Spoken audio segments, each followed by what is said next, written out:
রাজনীতির মাঠে এখন সবচেয়ে বড় প্রশ্ন, জনগণ কি গালিগালাজ আর বিভেদ চায় নাকি শান্তি ও নিরাপত্তা? সিলেটে বিএনপির মহাসমাবেশে মাঠ ভরাতে না পারা কি তারেক রহমানের নেতৃত্বের ব্যর্থতা? অন্যদিকে ঢাকার রাজপথে জামায়াত আমিরের ঐক্যের ডাক কি নতুন কোনো ইতিহাস লিখছে?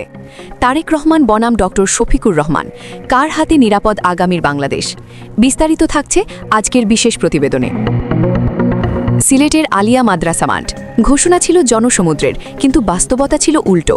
ড্রোন শটে ধরা পড়েছে মাঠের পেছনের বিশাল অংশ ছিল জনশূন্য। কেন সিলেটের মানুষ মুখ ফিরিয়ে নিল? বিশ্লেষকরা বলছেন, মানুষ আশা করেছিল 2024-এর বিপ্লবের পর তারেক রহমান নতুন কোনো ভিশন দেবেন, কিন্তু তিনি শোনালেন সেই শেখ হাসিনার পুরনো রাজাকার ও আলবদর গালি। 15 বছর ধরে হাসিনা যে বিভেদের রাজনীতি করে বিএনপিকে দমন করতে চেয়েছিলেন, আজ তারেক রহমান সেই একই অস্ত্র ব্যবহার করছেন নিজের রাজপথের সহযোদ্ধাদের বিরুদ্ধে। লন্ডনে বসে ভিডিও কনফারেন্সে দেওয়া এই ভাষণ সাধারণ মানুষের মনে আশার বদলে হতাশা তৈরি করেছে। ইতিহাস বড় নির্মম সাক্ষী। তারেক রহমান যখন মঞ্চে দাঁড়িয়ে মোনাফেক সবক দিচ্ছেন, তখন মানুষ মনে করিয়ে দিচ্ছে 2008 সালের সেই মুচলেকার কথা।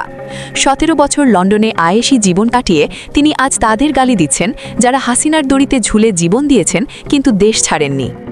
2013 সালের মার্চ ফর ডেমোক্রেসিতে যখন বিএনপির বাঘা বাঘা নেতারা আত্মগোপনে, তখন এই ছাত্র শিবিরের কর্মীরাই রাজপথে বুক পেতে গুলি খেয়েছিল।